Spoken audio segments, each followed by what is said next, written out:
Hi guys, thanks for joining us here at GP Knives again. Today, Kich and I are going to look at the brand Microtech Knives. So basically, we want to point out bestsellers over the years, some of those popular blade shapes, and how you can pick out your first or next Microtech knife.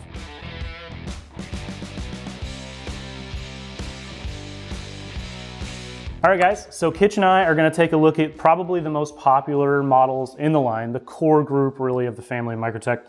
And we want to start with the Ultratech. And Kich, I don't know about you, but it's definitely one of my favorites. Yeah, this is obviously just like a standout OTF. Everybody who gets into knives, eventually I think that they end up with one of these in their collection. Right. It's awesome, it's real thin, got that awesome double dip pocket clip. Come in a big variety of blade shapes. We're going to go over a lot of those later on. Yep. But yeah, this is just a classic. They usually fire pretty hard, retract pretty hard. They've changed the glass breaker from being like a DNA catcher that's going to cut you up to this ball bearing a few years ago. That's really cool. That's nice, yeah. It's just overall, like if you're looking for like EDC OTF, this is a great size. Yeah, Ultratech is standard. I think it's an excellent average size for the hand. Fits a lot of guys' hands. But once they got, saw the success of the Ultratech, they're like, well, there are people asking for smaller knives, right? So we're going to go over the other two sizes that are basically just, offshoots of the Ultratech. So we have the UTX 85, which just means it's 15% smaller. Yeah, I'm bad at math, so I'm glad that you know that. But yeah, so the 85 is my personal favorite size. I think it fits my hand the best. It fits in my pocket a little bit better. It's basically just an Ultratech, but shorter, like you said. Slim down. Yeah. And like the size, I don't know. To me, the buttons always feel a little bit smoother. I don't know if that's indicative of it being 15% smaller. That's just, maybe they make them smoother. I have no idea, but that's my favorite Microtech out of the core line for Definitely. It's always been a really popular one. I'd say the Ultratech best in sales, but the UTX 85 really holds its own because it does have that just a little bit smaller. It's almost like Griptilian, mini Griptilian for sizes. Definitely. And then you have this crowd of people who are into like keychain knives or say purse knives, and you have the UTX 70, which gives you, what's the math, Kich? 30% smaller than the Ultratech. Yeah. He was going to get it. I knew that. Yeah, so this obviously, this knife is really small. And I think a lot of people buy them not realizing that it's a tiny little knife. They see a Microtech in stock and they're like, I'm going to buy one. And then they get it and they're like, yeah, this thing's really small. There are a lot of people who use these, they were really popular a while ago as like letter openers. Yeah. People buy double edged ones. Sure. I mean, to me, this is like the ultimate EDC box cutter. Little box like, cutter. You're going to carry this thing, you're going to cut tape, you're going to cut boxes. Still fires really strong though. It does too, and it has a Great, pocket clip. So like you could put that in like maybe your watch pocket or just your regular pocket. Definitely. Any pocket. It's meant to go in a pocket for sure. Well, and I always think of like my pack, my backpack or something, or anything that you're taking hiking or something and fits in a pocket like we just talked about. It's just something that can get tucked away and, it's there when you need it. And like I said, it still fires like, the bigger guys there, it's bigger brothers. It's got similar construction, but when you do look at it, you put it in your hand, you're like, wow, that's a lot smaller than I thought it was going to be. But yeah, it can get a lot of everyday tasks done, not hard tasks, but they're really solid for being so small too. Definitely. Yeah, so if you guys are in the market for Microtech, maybe it's your first time looking at one, this is a great trio to start looking at. I know my first one was an Ultratech, and you just kind of go from there, depending on your favorite size or blade shape or color, we've got several in stock right now at gpknives.com. All right, up next, Kich, we're going to talk about the very famous Troodon family. It's very similar to the Ultratech family, but I think a little bit bigger. It's more tactical, I think, of the family. And so we're going to start out with the very famous Combat Troodon. Yeah, the Combat Troodon is a beast of a knife. Big, it's got texture on it. Obviously, you look at this knife, you don't think like EDC box cutter. It's an EDC cutter for sure. It's definitely like they're more tactical out the front. This thing is meant to, it has combat in the name. Right. It's got this big stepped button. Sure. Really comfortable to use. Fires super hard. Really hard. Still get a deep carry pocket clip. Still get a glass breaker. This one's a double edge. They make them in different blade shapes. But man, this thing is like honestly one of my favorite knives like ever. Like, I was going to point out just the way you were gripping that. Like that's the huge difference between that and the Ultratech is it's much wider. It's more hand filling or palm filling, and a little bit more extended. So think of gloved hands. I mean, any tactical operators out there, military personnel, this is definitely their go-to knife. Sold a ton of them over the years. It's been very popular for that. So if you're into big knives, or if that definitely fits your, your style or whatever, that's definitely going to be your size. There's the Combat. Definitely. So they do make one that's just called the Troodon. Yep. And it's kind of a really nice in between. It gives you sort of that same feeling, but it's smaller. Yeah. This one is more akin to like the Ultratech. Really, to me, it kind of reminds me of an 85 as far as the size goes. These are really nice too. I do like the milling. I think that like that's something that you see out of Microtech a lot is like they used to call the smooth ones CCs and they changed it. Now they're all smooth. Sure. I like to see some texture come back. I like that too. I like that a lot. That's a really good size. Like I said, that's kind of like the in-between. I don't know if I'd call it the in-between between the next knife and the combat, but it's kind of like a nice medium size as far as just out the front knives go in general. Definitely. When Microtech, I think when they go small, they go small. Yeah. So this is the Troodon Mini. Rather new to the scene last few years, I think it was when it came out. It is definitely a compact size. To me, this is kind of like if you want a UTX 70, but kind of on steroids, a little chunky, a little bit more hand filling. Chunkier, yeah. This is the one for you.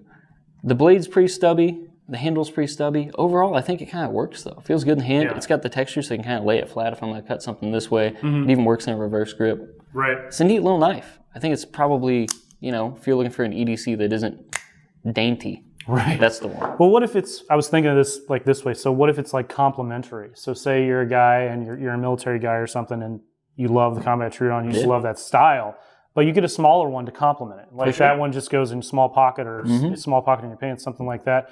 You don't have to always pull your big boy out if you don't need it. So you definitely go for the little one, and I think that's kind of what they were thinking. These are kind of complementary to that larger combat size. Definitely. You pull that combat Troodon out in public, you're going to get some looks for sure. Yeah, definitely, for sure. So guys, whichever size fits your needs, if you like a little wider handle to your grip, this is the family for you. Definitely check out our Troodon section on our website, gpknives.com. So Kich, and everybody out there, if OTFs aren't your style, like if you're not into them, or maybe it's just a legality issue, Microtech makes some out-the-side autos. And I'm going to start with the L.U.D.T. It's kind of a classic, and it's more EDC friendly of the tactical bunch we have here. Definitely. What do you think of that knife? I think it's a pretty good knife. Obviously, it's kind of an old school design, so looking at it might not have like the flash and flare of something like a Stitch, but it's just utilitarian, man. Like you can carry this thing around. This one's part serrated. It's going to be able to cut all day long. It's going to be a workhorse of a knife. Sure. And like ergonomically, they're really good. It's a good size too. It's really good. You can choke up on them. You can choke back. You can reverse grip it. Right. It's a classic for a reason. People like beg for these things, and Microtech doesn't make enough of them, unfortunately. Yeah, and it's just a real standard like drop point. Definitely utility wise, just use anywhere, doing anything. It's just a great overall knife. You can see once you get one in your hands, an L.U.D.T, you're just like, well, I get it. It's a really nice knife. Yep. Next up in the out the sides, very popular over the last probably decade or so, is the Socom Elite. This is a sweet knife. I've always enjoyed this knife. It's got the traction inserts, and you can tell it's very tactical. I don't know if it leans towards EDC or not. I mean, it's kind of one of those things where if you carry a knife and you're going to use it, I guess it's EDC. It's definitely a lot more tactical. Like looking at it in different grips, it's definitely meant to be reverse gripped. It's definitely meant to be here in like a saber grip for puncturing stuff. Yeah. It's got that Tanto blade. Right. It's definitely going to lean towards tactical for me. The only thing that I wish that they would change about it is maybe change the clip to tip up carry. Yeah. That's always kind of been standard on that model, I believe. Yeah, that's how it is. That's how they make them. I don't think they're going to change it anytime soon. I'd love to see it, but it's got great action it's got a big heavy blade on it. Yeah, it flies out. Yeah, and it is snappy too. Very snappy, very comfortable in hand too. The ergonomics on this thing rock. You can kind of be way back here. You can kind of get up on it. They did a good job with this knife. It's also a classic for a reason. Definitely probably the more tactical out of the knives that we have on the table today. Yeah. Socom Elite's really cool if you ever catch one because they are awesome. Yeah. And finally, we're going to take a look at the Stitch Auto. And this has kind of been in recent years. It's got a wild blade shape on it. It does, man. It really does. It has, I don't even know what you call that blade shape. It's got a little bit of belly, and this one's the serrated edge. But on the plain edge, it's got a little bit of belly, but it comes to a super fine tip. But whenever you have it in your hand, it feels like it's just meant to be there. Like this thing is like, obviously it's tactical, especially this one, it's all blacked out. But this blade shape has a lot of utility to it too. And then you have this big finger choil. Thumb, you can get it behind the harpoon tip. You can really use this for like fine, like any kind of fine detail cutting. You can even kind of cap it like that. This one with the serrated blade is going to be an awesome like box cutter. But also, it's an auto, it flies out, reverse grip in every way. They got the clip right on that. Yeah, they did. And it has a really nice clip too. It's curved. It's got a little double dip in it like a Chris Reeve clip. Yeah. But man, it's clearly a tactical knife. The DNA is there for sure. For sure. Yeah, the Stitch is a cool knife. When you're sitting there holding it, I was thinking like the different angles it almost looks like an arrowhead. Like it does. It's really like a really pointy spear point, and the way the angle is on it, like you said, it feels natural when you get in it. But when you first look at it, you're just like, man, how do I use this thing? But you start putting it, it's really well thought out. The natural, just the grip on this thing is pretty awesome. Melts into the hand. It's like one of those knives where you look at it and you're kind of like, yeah, I don't know if that works. You pick it up in your hand, it just fits perfect. Definitely. Yeah, so I don't know if you guys have checked out a Stitch out there. It's on the larger size of the autos, I would say, but definitely been a winner. It's got some really cool texturing on it, and like I said, that thing just fires out the side. So really cool knife. You check those out on our website as well.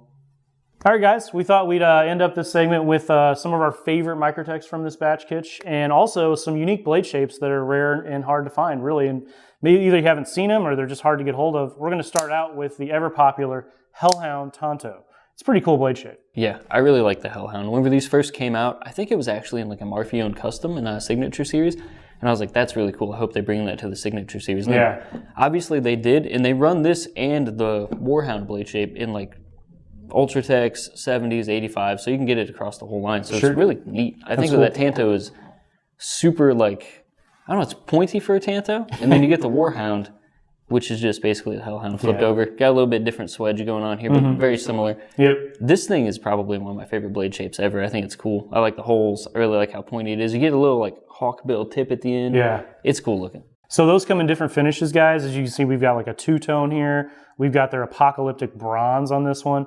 But the familiarities, like he was saying, is just like you've got the shape, these ridges on the top, these hole cutouts all through it.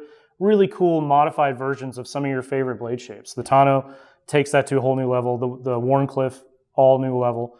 So it really makes those cool. And like you said, you can find those in other models out there too. So my pick for the week, Kich, is I'm going to go with the L.U.D.T. I think it's great for EDC. Wish they made more of them. Everyone's asking for the L.U.D.T. Microtech.